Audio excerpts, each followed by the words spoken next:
The Lord be with you. And with your spirit. A reading from the Holy Gospel according to Luke. The Lord open our minds, understand His words, our lips may proclaim it, and our hearts that we might live it. Jesus said to His disciples, "To you who hear, I say, love your enemies, do good to those who hate you, bless those who curse you, pray for those who mistreat you. To the person who strikes you on one cheek, offer the other as well. And from the person who takes your cloak, do not withhold even your tunic. Give to everyone who asks of you, and from the one who takes what is yours, do not demand it back. Do to others as you would have them do to you. For if you love those who love you, what credit is that to you? Even sinners love those who love them. And if you do good to those who do good to you, what credit is that to you? Even sinners do the same. If you lend money to those from whom you expect repayment, what credit is that to you? Even sinners lend to sinners and get back the same amount. But rather, love your enemies and do good to them, and lend expecting nothing back. Then your reward will be great, and you will be children of the Most High. For He Himself is kind to the ungrateful and the wicked. Be merciful, just as your Father is merciful. Stop judging, and you will not be judged. Stop condemning, and you will not be condemned. Forgive, and you will be forgiven. Give, and gifts will be given to you. In good measure, packed together, shaken down, overflowing, will be poured into your lap. For the measure with which you measure will in return be measured out to you." The Gospel of the Lord. Praise to you, Lord Jesus Christ. So what's in your wallet? That's a question that we hear advertised. I believe it's the Capital One Venture card. There's somebody that wants to get into your wallet. It's not me. You thought it was me, but it's not me. There's somebody out there who's sending out emails pretending to be me or one of the other priests, asking you to help us out in some dire situation.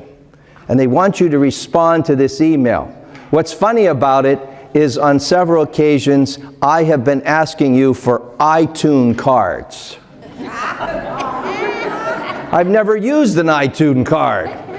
But if you get a bizarre email that pretends to be this priest in need of your help, know that you're being scammed. And if you check the email, you should do this no matter, if you get an email from anybody, check the address. Because I do not have a Gmail, I do not have one of these other kind of mails. The only address that you would get something from me at would either be Diopit or it would be lccatholics.org. Lawrence County Catholics. And that's going to be the website for our one parish coming up soon, and we're working on all of that. So we do have the email. If it doesn't say that, then you know it's not the truth. Sin is a reality. There are deceptive people out there. But the Lord instructs us in the gospel today, and in fact all the readings, about how to deal with evil. And it's not the way we normally respond to evil. There's a story of Jesus, we know, when He goes to the area of the Gerasenes and He cures the guy who was possessed by legion, and there's all of the swine herders, and He casts out the demons into the swine, and they run down the hill, and then the people all tell Him to leave town. Get out of here. You scare us. And the disciples asked Jesus, "Why do you bless people who reject you?" And Jesus says, "That's all I have in my purse." What's that mean? That's all he has within him. We can only give what we possess. So what happens to you and me most of the time? When someone cuts us off in traffic, when we are duped out of something, when we're attacked in some way, when we're rejected, we usually respond by our human nature, that second reading, and we become angry, we want to fight back, we want to react back. I remember years ago, actually, when I was here talking about this idea of responding in a different way, and I said, when you're on the highway and somebody cuts you off, what do you normally do? Don't tell us. But instead of doing what you might normally do, just do this. A different hand signal. Yeah, there was a parishioner here, I won't use his name, I'll tell you afterward if you want to know. But he said every day driving to work, and he had to go over to Ohio, he always ran into somebody cutting him off, and there was all this hostility on the highway. And I told him that. I said, well, don't do what you normally do. That just makes you angry, you go to work angry, it just causes all kinds of problems. Try this. So he said, he came to see me a few weeks later, all excited, Father, I tried what you did, and it was hilarious. Said, you should have saw the look on the guy's face when I did that. He said, and I went the rest of the way to work happy and rejuvenated. Why? Because we have to have an inner core that is in line with our God. It's not what's in your wallet, it's what's in your heart. It's what's in our soul. That's why Jesus can't react the way we do. He reacts differently. He reacts with compassion, forgiveness, mercy. He says, forgive them, Father, as he's hanging on the cross. How many of us could do that? Because in his core, there is mercy and justice and love. And that's where our core has to be. So every time you hear that commercial about what's in your wallet, ask yourself, what's in your heart? That's what's important. What's in your soul? Because what's ever there is what's going to come out, especially when we're faced with challenges in life. Have you been distressed hearing the news, what's going on in the Vatican with the church? It's very distressing. How do we react to this news? I can tell you, as a priest for over 30 years, it's devastating. It's hurtful. It's embarrassing. But how should we react to this? Anger, violence, disgust. What's in your soul? What's in your heart? A need for compassion, a need for forgiveness, a need for purification, and the need to move on.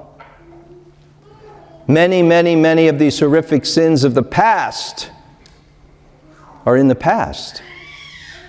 We must learn from them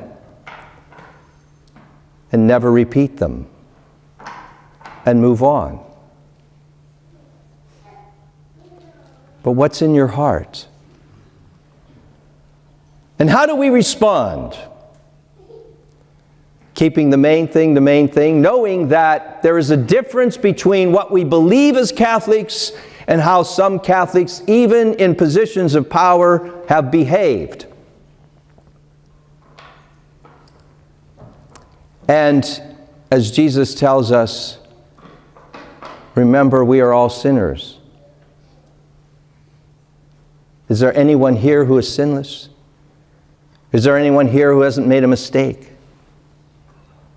And yet we can be so severe in our judgments of others.